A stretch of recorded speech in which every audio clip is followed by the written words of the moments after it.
Welcome to ANEC Sports' coverage of the girls basketball high school offseason series. My name is Sam Frick. I'm the founder and editor at Around the Northeast Corner, covering schools across Northeast Indiana and Elkhart County. We take a look at the Lakeland Lakers from the NECC. We had just gone through Westview and West Snowball, and so now we're taking a look at Lakeland. And Lakeland, prior to these last 5 years, we have seen Lakeland kind of go through their peaks and valleys in terms of rebuilds and whatnot. And during the class of 2021's run with Bailey Hartsoe and Kirsten Roos, who did not play the full 4 years in basketball, but did play the start of at least the first couple years on the basketball team. And then you had Madison Kyle, who ended up being an excellent golfer at Valpo. Bailey Hartsoe would go on to become the school's all-time leading scorer in basketball, all-time leader in kills, all-time leader in, let's just put it this way, a lot of statistical categories that I don't have any time to discuss too much about, but either way, Bailey Hartsoe would go on to have a really solid collegiate volleyball career at Western Carolina. And Lakeland, during these last 5 years, at the start of the last 5 years, we had seen Dale Gearhart take the Lakeland job after I would say, a commendable job for Dan Huizenga for the program, as he was able to lead through a rebuild at Lakeland, and they would go on to see quite a bit of success coming out of Dan Huizenga's tenure with the Lakeland program, as Dale Gearhart would kind of take for what is already there and then take it to a whole nother level, as they went 21-8 on that season, winning 7 games in conference play, reaching the conference tournament championship game, winning a sectional for the first time since 1996 in a 46-33 win over Northwood. They would reach the regional championship game, falling to South Bend, Washington by 14, to which Washington would eventually go on to win a state championship, I believe exactly 1 year later, if I recall. Yes, because Washington actually lost in the state finals in the 21. They would go on to win state the very next year in 2022. Lakeland would go through a kind of a transition period the very next year, as they went 11-12 in 21-22 before falling to West Snowball in sectional play. 22-23, the last winning season, they went 13-11, an up and down season for the Lakeland Lakers,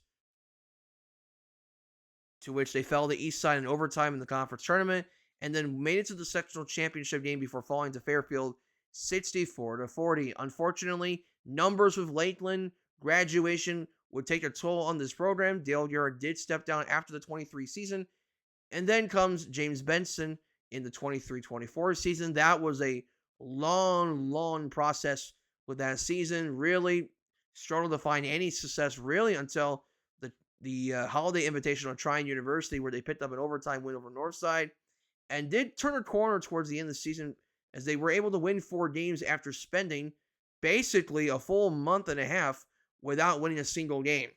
So you look at this past season, they went 6-17 on the season, still only won 1 game in conference play, but you can certainly sense that Lakeland is moving in the right direction going into next season and beyond. We take a look at the 24-25 season. They opened the season at the Calb on November 8th, where they fell to the Barons 43-27. 4 days later, they hosted Goshen for their home opener, defeated the Goshen Redhawks 36-22. That's something we don't see too often these days for Lakeland. They would travel to Lakewood Park 2 days later, fell 58-29 at Lakewood Park. That's a good Lakewood Park team there. Hosted Wawasee on the 19th, fell 60-35 to another solid team in the Wawasee Warriors. Traveled to Prairie Heights for their conference opener on November 22nd, defeating the Prairie Heights Panthers 56-42 before falling to Central Noble just 4 days later, 55-28 at Lakeland. They would host Leo 4 days later in a competitive 7-point defeat at the hands of the Leo Lions, 49-42. Fell to East Snowball on December 3rd, 70-41. That was actually a competitive game for about the first half, and then East Snowball eventually pulled away in the second half, really just kind of showing some of Lakeland's inexperience and some of their defensive deficiencies in the latter portions of that game. Traveled for 2 games on the road. On the 13th and 14th, they fell to Fairfield 53-36 before defeating Bethany Christian 58-21 at the Meadowlands. hosted Westview on the 17th, and that was a game they probably could have won and probably even should have won that game as Westview rallied to defeat the Lakeland Lakers 52-51 in LaGrange, lost to Angola 70-44 2 nights later at Angola, ran into a buzzsaw in Eastside who would go on to win 27 games. Yep, winning 27 games and then winning the conference championships as well as making it all the way to the Final Four. They fell to Eastside 77-33. Went to Heritage on They traveled to Heritage on January the 3rd, I should say. Defeated the Heritage Patriots 70-27 and defeated Lakeland Christian just 4 days later, 51-33 in LaGrange. That was Lakeland's lone winning streak of the season. They traveled to West Snowball on the 10th, fell to West Snowball 50-40 before falling to Central Noble in the opening round of the conference tournament, 50-31 at Central Noble. They would also fall to Fremont 68-35 at Lakeland in the conference tourney consolation round. Then the final week or so of the regular season would look like this. They would play Churubusco on the road on the 21st, fell at Busco 41-38, and then defeated Hamilton, which they are no longer an NECC member, defeating the Hamilton Marines 64-24 before falling their final three games, 45-26 to Fremont, 64-45 at Garrett, and then lost to Central Noble for a third time, 43-27 in the Central Noble sectional, which is 2A 35. So, looking at Lakeland in terms of key returnees and departures, the only departure that I can really find that I would consider a key departure, technically they do graduate 2 players, but the one that would be of major significance is Karis Shakow, who averaged 6.7 points per game, shot 48% from the floor, 50% from the foul line, 4.7 rebounds, 1.2 assists, and 3.4, you heard it correctly, 3.4 blocks per game. I believe she finished as the program's career leader in blocks. So good job for Karis Shakow to cap off her high school career in Lakeland. They do return a lot back, and I mean a lot. Their starting five doesn't change all that much going into next season. They returned their starting point guard, Dulce Canito, who is going to be a senior next year. She averaged 11.7 points per game, shot 32% from the floor, 28% from three, that's 46 made triples, 68% from the foul line, 3.2 rebounds, 2.4 assists, and 1.5 steals. If you compare Dulce Canito when she first started the program to now, we're talking a completely different player for Dulce Canito. Really, the last 2 years, we have seen the best of Dulce Canito, and we expect more of the same in terms of that upward trajectory for Canito. Next up, probably the most improved player in the NECC is Zoe Bowman. Just a sophomore this past year, averaged 9.5 points per game, shot 40% from the floor, 40% from three, that's 26 made triples. She didn't take as many threes as Canito did. 74% from the foul line, 7.7 rebounds. So she actually averaged more rebounds than Shakow did. That's impressive. 2.5 assists and 2.3 steals. And you have to imagine, considering the type of statistics that Bowman has shown, her potential is extremely high for Zoe Bowman.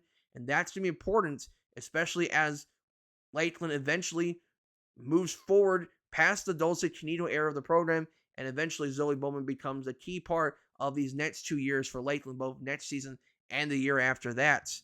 One other player to note for Lakeland is Mackenzie Carlson.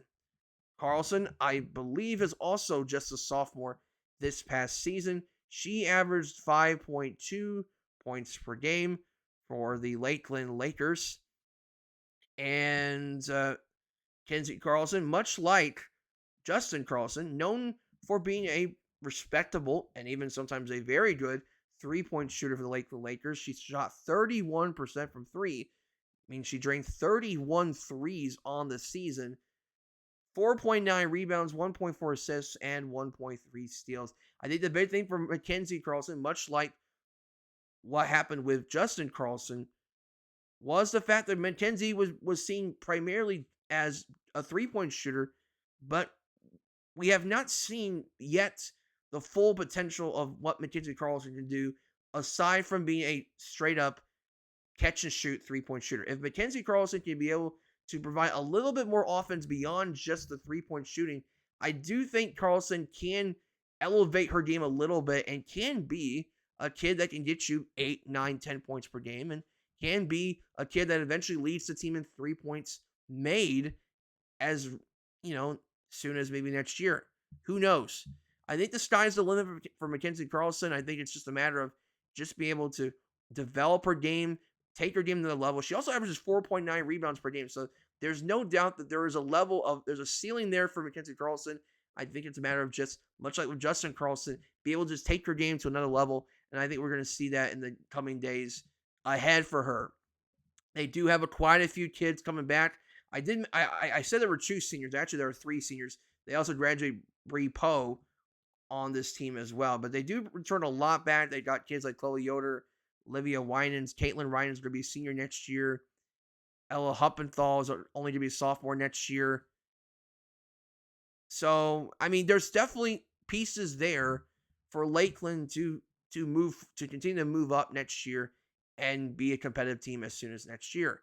They've shown at times they can be a pretty competitive team. So pros and cons, obviously, with experience for Lakeland and with how much athletic upside this team has, there's a sense of potential to go along with that experience. Can they match their potential with the amount of experience coming back? I think that is something we are still waiting to see. This is a team, though, that when you look at this Lakeland team, they can be a pretty good team shooting the 3 ball and possibly can be one of the area's best 3-point shooting teams. This is a team that shot 30% from 3 this past season. Aside from their struggles, aside from their inconsistencies, aside from their defensive breakdowns, they still showed a lot of progression in some areas. And the 3-point shooting did show the most improvement this past season with 124 threes made on 418 attempts, 30% from 3, and it's mainly because of 3 players in Canito, Carlson, and Bowman leading the way from downtown. When you look at other areas for Lakeland, it's a team that did average 28.7 rebounds per game, 20 of those coming on the defensive side of the glass. And while they will have to replace some key players in the interior, such as Shackell, right, and Arlene Thompson, they do bring back enough players that can rebound the ball pretty well in that area that I think that number should still be relatively similar next season if they can continue their upward trajectory. This is a team that's pretty selfless, around 10 assists per game. This is a team that if they can get their offense to click a little bit better, be a little more consistent across the board, I think this is a team that can be a pretty balanced team as a whole. Again, the defensive side of the ball is an area they can definitely work on. But with the depth they have coming back, with the size they have on this team, there's some athletes on this Lakeland team and a lot of experience with potential. Lakeland does have a team that come next season, we're looking at Lakeland as a team that can compete in the NECC and be a real threat come sectional time. Some areas to work on for next season. So obviously with the graduation of Shackell and Thompson, the power forward and center positions are going to be an area of need for the Lakeland Lakers going into next season. Someone's going to have to fill the 4 and 5, and that is something I don't know for sure how they're going to get that resolved. I am curious to see what Coach Benson and his team have up their sleeves going into next season as they try to fill that area of need at the 4 and 5. They can get the power forward and center spots filled at a decent rate. I think they'll be okay. Obviously, with Lakeland's defense, they did give up 48.6 points per game. Defensive breakdowns played them in a variety of different ways, and that's something they're going to have to clean up next season if Lakeland wants to continue up this trajectory and be able to win some of these key matchups moving forward, not just with the sectional, but also in conference. Lakeland's got to do a better job of be able to be more efficient on the defensive side of the ball. And then turnovers were a problem as well. They committed 19 turnovers per game. They got to cut down those mistakes. And they got to be able to play consistently for 4 quarters. I mentioned the East Snowball game where at times with Lakeland, they're right there in the thick of things. They have shown at times they've had a lead in games. They have shown that they're right there in ball games, but they don't do it for 4 quarters. They just seem to kind of beat themselves a little bit in terms of the fundamentals, in terms of breakdowns, in terms of just mistakes overall. Can Lakeland play a clean 4 quarters and be consistent at what they can bring is going to be a huge question mark going into next season. If they can play 4 quarters of basketball, take care of the basketball, limit the defensive breakdowns, and then fill the areas of needs at the power forward and center positions, Lakeland's got a plethora of young kids that are showing that they can play, they have experience, and they can play basketball. I think it's all going to come down to just taking care of the basketball, limiting defensive mistakes, play 4 quarters of basketball, and can they fill areas of need that Shaq and Thompson had filled in this past season and even the season prior to that at Lakeland? Can they fill those areas? Can Caitlin Ryan become the next power forward for this Lakeland team? I think that's something to know as an X factor going into next season. So, again, to kind of sum things up, I've liked what James Benson has built up to this point at Lakeland. I think you have to commend the coaching staff for we're guiding through this rebuild at Lakeland. And I think all things considered, when you look at where West Snowball's at right now, and I know they lost to West Snowball this season, but I think when you look at where Lakeland has gone through the past 2 years compared to some of the teams that have had similar struggles, I think you have to like the way that Lakeland has handled the rebuild so far. And I think you have to hope that next season comes and this trajectory is only going to continue to what Lakeland can bring, especially in a time where Lakeland has struggled with numbers. They're now a 2A school, so finding players that can play at a varsity level are much harder to come by these days at Lakeland. So this is a very important time for this program as they look to move forward and look to continue to move up as a serious contender in the NECC.